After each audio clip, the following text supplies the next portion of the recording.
Good afternoon. I'm so excited to welcome you all to your Akron-Canton Regional Food Bank today. We're excited to have you with us for this historic occasion. And we hope that the joy of celebration and commemoration today can warm your hearts with a winter snow advisory looming for tomorrow. Boo. So we're going to keep it warm today in the food bank as we come together to commemorate and celebrate the final stage of the Akron-Canton Regional Food Bank's Growing for Good campaign, a campaign to reach further and to feed more. The calling for this occasion is, of course, a beam signing, in which everyone will have the opportunity to sign this big old beam over here.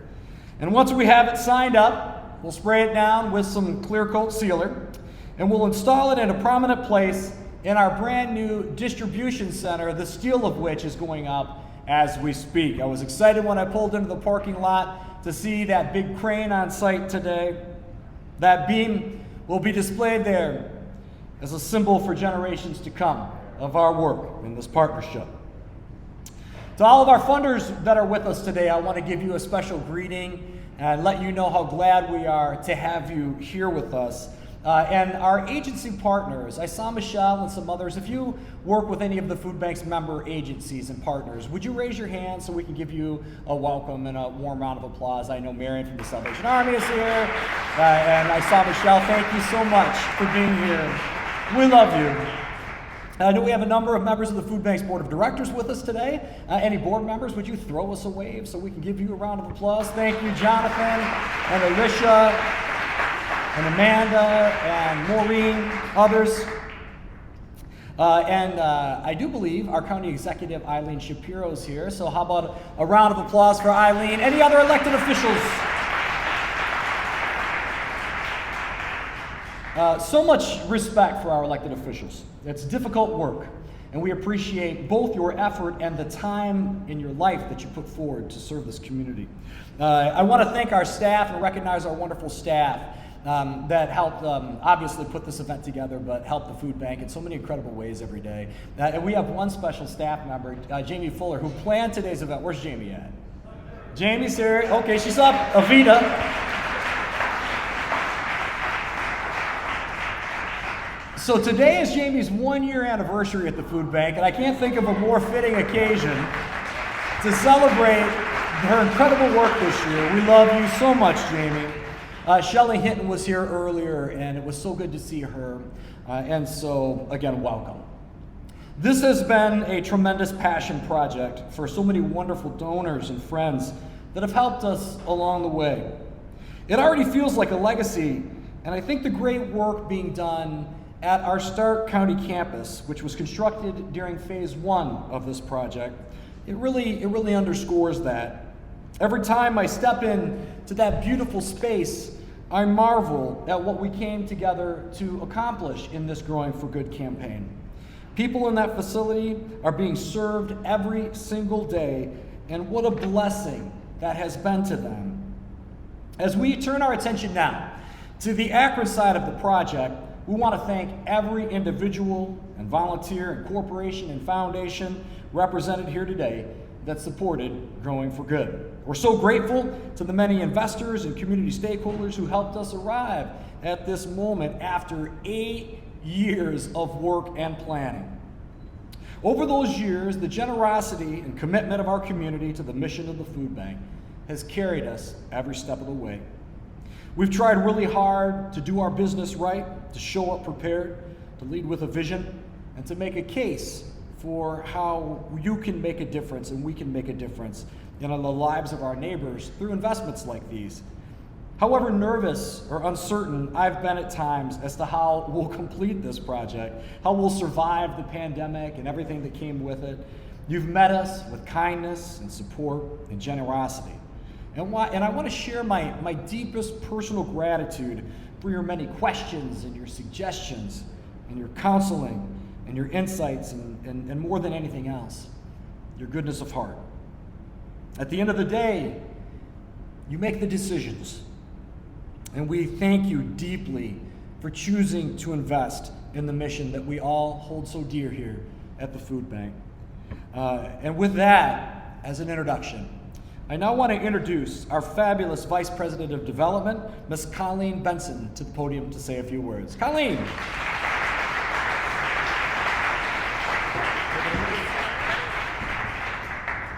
Thank you, Dan. Welcome, everybody. We're so excited. Remembering back to February 2020 when we kicked off this campaign. Who was there? Raise your hand if you were there. Some of us were there. So today really is a special day. As you mentioned, we will all place our signatures on the beam, and a signature is a symbol of commitment. It's a way each of us can say, I was here, I was a part of this important work. And I was thinking about signatures over the weekend because my son brought me a permission slip, and he had to sign it and I had to sign it. And so, I took the pen, gave my cursive signature as I've done for many years, and then handed it to him and watched him nervously oh gosh, how do I do a B in cursive? And the signature didn't quite mean the same thing to him. And so it was really interesting to see. But I knew that everyone in here, we have some cursive tenure. So I expect to see some amazing signatures on that beam. They'll be like hieroglyphics someday. So,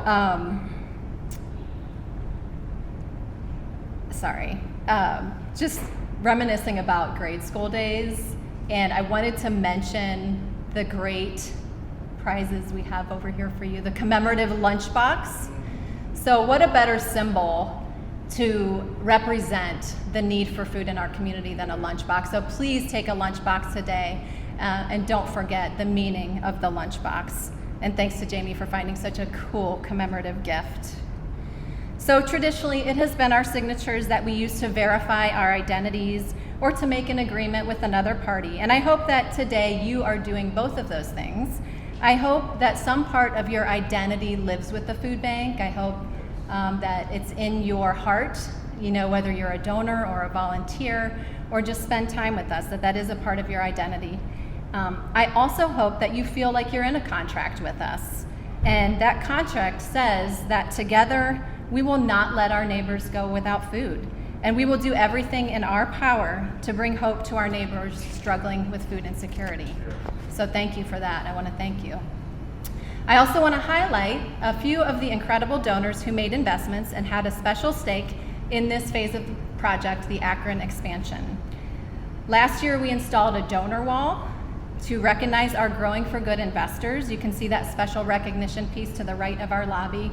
At the end of your tour, if you haven't done a tour yet, be sure to stop in and just take a look at all of the incredible donors who helped make this possible. But I'd like to send a very special thanks to the following investors: AEP Foundation, Kenneth L. Calhoun Charitable Trust, First Congregational Church of Hudson, GAR Foundation, Giant Eagle, Sandra L. and Dennis B. Hasinger Family Foundation, the Lehner Family Foundation, Kristen Maines, the Sisler McFawn Foundation, the State of Ohio and Stark State College, and the Sterling Family Foundation.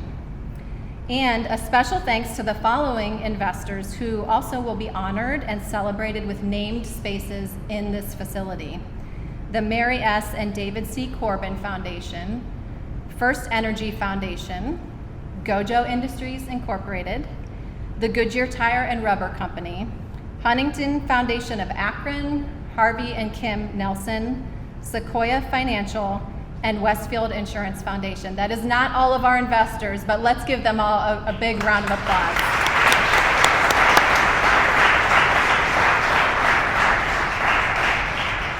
So many people helped make this possible.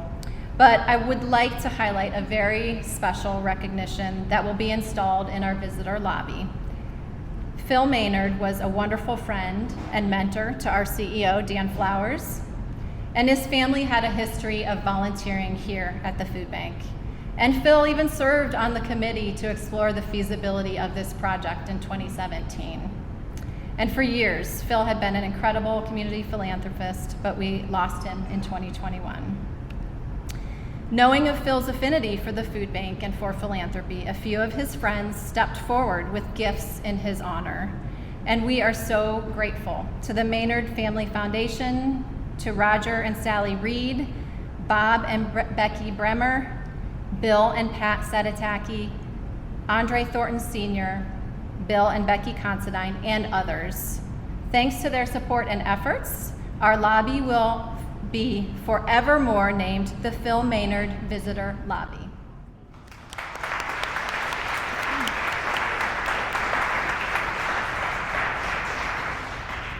So this project embodies the convergence of many ideas and early planning with our network partners, collaboration with local leaders and advocates, and many long hours from our dedicated staff. I want to give a special recognition to our food bank staff. So many of you weren't even here when we started this campaign. And I just want all food bank staff to just raise your hands. Just a shout out to food bank staff.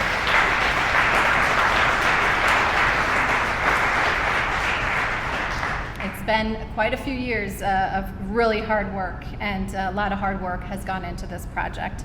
A very special thanks to our fundraising team, and also to our operations team that made this project happen. I want to thank our Vice President of Operations, Jen Dyer, and our Director of Operations, Matt Petrick. They're keeping that project on schedule and making things happen every day. So, congratulations.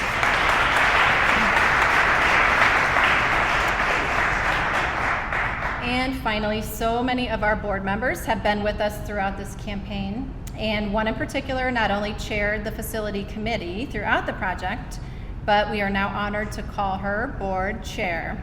Amanda Montgomery has dedicated countless hours to this project, asking critical questions, looking at architectural drawings, analyzing budgets, and being an amazing advocate moving this project forward. And she's really put on a leadership clinic since day one. And I'm honored to introduce her today to say a few words. Amanda?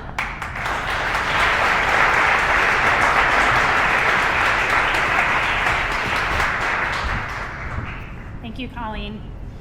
As you've heard, a project of this scale can't be done without a lot of resources, but it also would never be completed without extraordinary leadership. I want to start by thanking our campaign co-chairs, Janelle Lee and Bill Shivers, who enthusiastically spearheaded this campaign that started from a vision back in 2015. We have some other campaign cabinet members with us today who I also want to recognize. Hopefully they were able to join us. Nick Browning, Greg Long, Mark Sterling, and Marilyn Sessions. Thank you for your commitment to this project and joining us here today.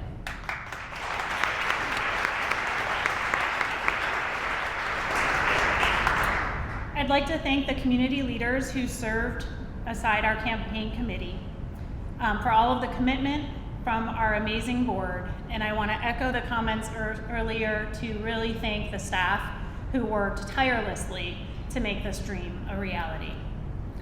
This project has brought together networks across our region who have focused their energy, talent, resources, and so many times passion on making tomorrow brighter for our future. That's actually what this project represents. It's creating a future for our community that transcends this moment and endures beyond ourselves. A day will come where an entirely different generation of leaders, community members, and volunteers pass under that beam. I think as Colleen pointed out, they may not be able to read our signatures. They won't actually know the work that went into making it happen, but they're going to be blessed with a resource and a service of love that will benefit them long after we're all gone. So thank you to everyone who has participated, who's committed their energy, time, and resources. Thank you so much from us at the Food Bank and from the Board of Directors. Thank you.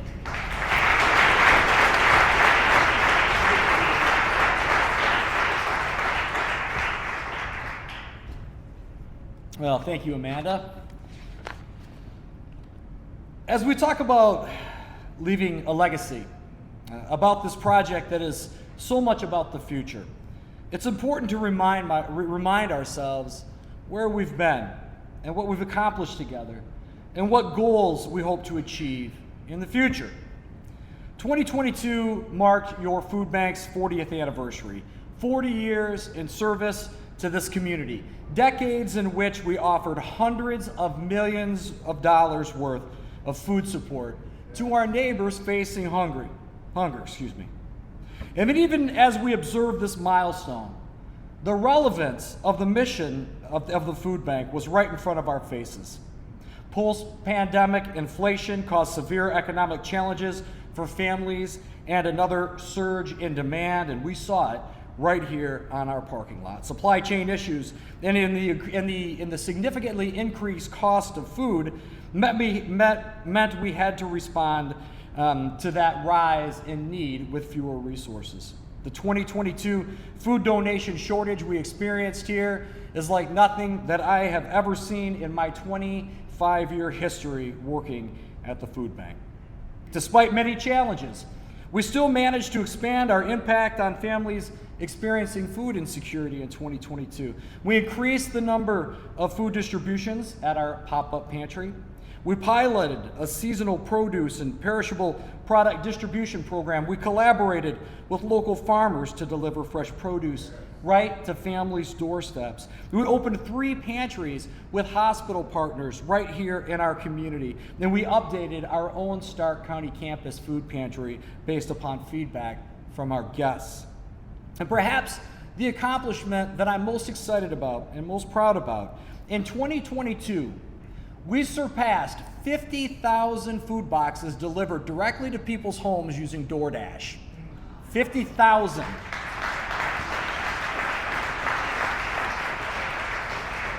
Thank you. Because of the community's support, 23.3 million meals, that's nearly 30 million pounds of food, was distributed through our partner network last year. It was a year marked by innovation, collaboration, and had a lot of perseverance. Last July, we celebrated the 1-year anniversary of the opening of our Stark County campus, the first phase of this capital campaign project. And now, as we embark on this final phase, we are overwhelmed with excitement and gratitude. We realize that many stars have to align for a project like this to come together. The community must support it, the timing has to be right, and people have to lead the way. We got lucky on the Canton side of the project because the supply chain issues that have complicated our lives in the past couple years didn't really set in until the materials for that job were on site. Phase 2, this Akron side of the project, we haven't been so lucky. Our initial general contractor went out of business in 2021. Costs started rising with inflation. Sourcing steel and other materials has a long lead time. So getting this project going over these last few years has been a real struggle. And we were thrilled when Beaver Constructors, and I see a lot of the folks from Beaver represented here. Justin Leonard in the back has been our project manager, and he does incredible work. And I don't know if Mark Sterling has arrived yet. Is Mark here? There you are, right there, Mark. How about a round of applause for Mark and Justin? Goodness sakes, they saved us on this one. Mark, I can't express my respect for you, the incredible business that you run, the integrity, the ethics, the scope and scale of your operation. Thank you for your generosity and your commitment to the food bank that's been evident for many, many years, not just in this project, but I appreciate you joining us today. Mark Sterling. Our architect, AODK, who did this Akron facility in 2006, who designed that kitchen back there in 2012, and all of the design work for this entire Growing for Good campaign has been with us every step of the way. So special thanks to Greg Ernst. Where's Greg? Huge Rush fan. Did he have to leave? Okay, huge Rush fan. We actually gave Greg one of our little 5-year pins, a little 5-year block for being with us for so long. And if we don't get this project wrapped up soon, we're going to have to give him a 10-year pin. So we got to keep pushing. But after tons of changes and design setbacks, we were thrilled to finally welcome construction vehicles here to our main campus last fall. This Akron project includes a series of mission-critical renovations. We're adding a new network partner welcome center and distribution dock on the south side of the building. The freezer and cooler capacity is going to be doubled, which is going to be a big, big deal for us to accommodate fresh and nutritious products. And we're really excited to be adding a food pantry on site, similar to the one that we have in our Stark County campus. And finally, our offices and community spaces are going to get a much needed touch up. We try to keep this building square away for y'all. You know, we try to stay on it, try to keep it clean, but it hasn't gotten a paint job in a long time. It was 2007 when we moved in here, so we're starting to see some little rust in the ring. So we're going to get that squared away. If you haven't signed the beam yet, well, I hope that you'll definitely do that before you go and before we close. I just have a couple things that I want to share. First, I'd be remiss if I didn't take a moment to recognize Amy Maynard Griffith, Phil Maynard's daughter, who's with us today. Where's Amy? Will you throw us a wave? Here's Amy. Pam Lowry, his longtime assistant. And Pam, I can't believe that you worked with him as long as you did. He must have hired you right out of high school. Pam's husband, Dennis, is also with us this afternoon. And it means so much to us that you're here today. And Bob Bremer was here earlier. He drove all the way up from Knoxville, Tennessee to sign this beam. Something happened to his mom, and he turned around in his car and he sprung out of here. He didn't have time to stick around. But that's how much it meant to Bob to raise this money and to name the space after Phil. And so I want to let you know that you're honored guests here today and that we love you deeply. Phil Maynard meant the world to me. And I know he meant the world to so many of you that are here. When we moved to Ohio for this job, I was 32. And I literally didn't know a single person in Summit County or Akron. It was just Holly and I, my lovely wife who's here. There's Holly. We had little baby Andy. Where's Andy at? See how we had little baby Andy? Just a little dude. His brother John, and Mary was our first Ohioan, and we didn't know anyone. And my dad and all my mentors were back in Michigan. And so it meant the world to me to find a friend and counselor in Phil. I know a lot of people felt the same way about Phil. There wasn't a day that passed where he wasn't sitting at a restaurant somewhere in this town with someone that was seeking his advice or his support. And the reason we're in this building today is 100% because of Phil Maynard. At our very first lunch in 2003, Pam arranged. He picked me up in his Cadillac, and I was like, this is nice. This is a nice car. And he drove me by this building when it was the House of the Rose, and he said, Danny, I like this building for you guys. I like this building. I think they're going to be moving out. And I was like, well, I don't know this guy, but he seems super cool, and the building looks great, so I better listen, I thought. A few years later, our board of directors in 2005 decided to go in a different direction, and it voted to pursue the construction of a new building. Word got out, and one day, Phil asked me to join him for lunch over at Portage Country Club, where he kind of broke it down for me. Listen, Danny, I know that there are a lot of people on the staff and on the board that want to see the food bank build a new building. But I think the LaRose building is perfect for you guys, and moreover, I think your fundraising campaign will have a much higher chance of success if you move in that direction. Of course, he got my attention at that lunch, and I drove back to the food bank with a dilemma on my hands. A week or so later, I asked Joe Parsons, who was our board chairman at the time, to meet me back at Portage. And nervous, I told Joe, listen, I've been thinking a lot about our decision to build a new building. Phil Maynard asked me to lunch here a few weeks ago and told me he thinks it's the wrong move and that we should focus on the LaRose building if we're looking for success in our building campaign. And Joe immediately responded, say no more. Phil also asked me to lunch recently and said the very same thing. Let's change course. And that was that. Joe and I got to work trying to shift the energy of the board back in the direction of this building that we're standing in now. It was hard work, but it was some of the best work that we ever did together, and it's paid so many dividends for this community since then. Look no further than what we did from the space during the COVID pandemic for evidence of that. So here we are in a building that Phil helped us bring into existence for the food bank, just next to the public entrance that will bear his name. It's fitting that we would devote a moment to his memory. And so I'll leave you with this. Phil and I would usually meet at the Diamond Grill for lunch at 11:45, not 12, 11:45. And we'd sit down and we'd start catching up.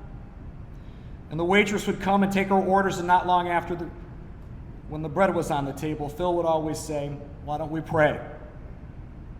"Please, sir, go ahead."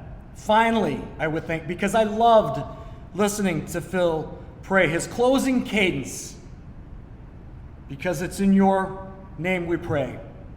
Our God who saved us so that we might have life and life abundantly, in your name. In the precious name of God who guides us and gives us strength." And you never knew when his prayer was going to end. That cadence could just keep going and going. And sometimes when he started into that cadence, I'd open my eyes and I would look at him across the table and I would think about how much I loved him.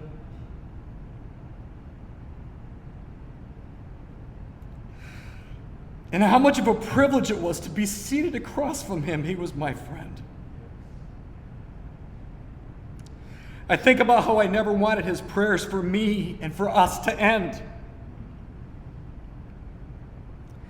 And as we gather here today, we see evidence of his prayers, our prayers, and our hopes that something more can continue after we're gone. So on this day, we see proof of living legacies all around us. And Amy, his daughter. Sorry, folks. And in Pam, and Shelley Hinton, who was here, and in my wife and my son.